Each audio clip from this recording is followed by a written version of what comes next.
দেখো, আজকে আমরা নবম শ্রেণীর গণিত বিষয়ের সূচকের যে অঙ্কগুলো, সূচকের নিয়মাবলী কোষে দেখি 2 ক্লাস 9 তার 1-এর দাগের 2-এর অঙ্কটা একটু কষবো। দেখো কীভাবে দেওয়া আছে। দেখো, দ্বিতীয় বন্ধনী দিয়ে রুটের প্রথম বন্ধনীর মধ্যে 125, বাইরে আছে -2, পাওয়ারে দিয়ে আছে -2, গণিত 16-র মাথায় -3-2, দ্বিতীয় বন্ধনী শেষ -1-6।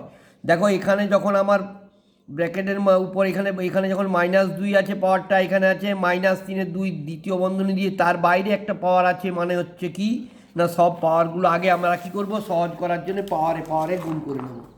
ঠিক আছে, দেখো পাওয়ারে গুণ করলে প্রথমে আমি এখানে 125 যেমন আছে তেমনি লিখে দিচ্ছি, দ্বিতীয় বন্ধনী রাখলাম 125 যেমন আছে তেমনি লিখলাম, ব্র্যাকেট ক্লোজ করে দিলাম, এর -2 গণিত, এই যে বাইরের পাওয়ারটা -1-6 লিখে দিলাম গণিত। আবার এখানে কত 16 যেমন আছে এখন লিখছি, ব্র্যাকেট দিয়ে দিলাম -3-2 গণিত -1-6। আগে পাওয়ারের কাজটা করে নিচ্ছি। ঠিক আছে, দেখো 2-3-6, আর এখানে কাটছে কত 3-2-6 সমান, দেখো কত পেলাম 125, আর এখানে কত পেয়েছি দেখে নাও 125, আর এখানে হচ্ছে 2-3-6 মানে মাইনাসে প্লাস 1-3, মানে 125-এর মাথায় 1-3।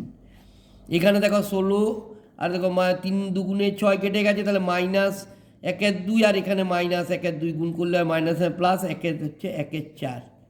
বোঝা গেছে? এইবারে দেখো আমরা 125 মানে কটা 5, 125 মানে 3টে 5, তাহলে 5-এর মাথায় 3 লিখবো, গণিত কত 1-3, এই পাওয়ারটা 1-3 আছে। এখানে দেখো 16 মানে কত 2-এর মাথায় 4, 4টা দিয়ে গুণ করলে হয় 16, তাহলে 2-এর মাথায় 4, গণিত পাওয়ার কত আছে 1-4। এ দেখো 3-3 কেটে গেল, 4-4 কেটে গেল, সমান কত 5⁻1 মানে 5, গণিত 2⁻1 মানে 2, সমান 5×10, অ্যান্সার হয়ে গেল। বুঝতে পেরেছ নিশ্চয়ই? আর প্রথমে কি করেছি একবার দেখে নাও, এই যে পাওয়ারটা -2 আছে, আর এখানে -3-2 আছে, দ্বিতীয় বন্ধনীর মধ্যে আছে, আর বাইরে দ্বিতীয় বন্ধনীর বাইরে -1-6 আছে। এই জন্যে কী করেছি, এই পাওয়ার এই -2কে একবার -1-6 দিয়ে গুণ করে নিয়েছি, আবার -3-2কে একবার -1-6 দিয়ে গুণ করে নিয়েছি, দেখেছো? দিয়ে এখানে আমি পেয়ে গেছি কত 125-এর মাথায় পাওয়ারে 1-3, আর এখানে 16-র মাথায় কত কাটাকাটি করে পেয়ে গেছি 1-4। ঠিক আছে, তাহলে এবার 125 মানে কটা 5, 3টে 5, তাহলে 5-এর মাথায় 3, গণিত এই পাওয়ারটা আছে 1-3। আবার দেখো 16 মানে কত 2-এর মাথায় 4, 4টা দিয়ে গুণ করলে হয় 16, তাহলে 2-এর মাথায় 4, গণিত এই পাওয়ারটা 1-4। এবার 4-4 কেটে গেল, এখানে 3-3 কেটে গেল, 5⁻1 আর 2⁻1, তাহলে 5⁻1 মানে 5, আর এখানে 2⁻1 মানে 2, এই 2⁻1 মানে 2, তাহলে 5×2 গুণ করে হয়ে গেল 10 অ্যান্সার। আশা করি বুঝতে পেরে গেছো। দেখো ভালো করে লক্ষ্য করো, ঠিক শিখতে পারবে, চিন্তার কোনো কারণ নেই। ধন্যবাদ।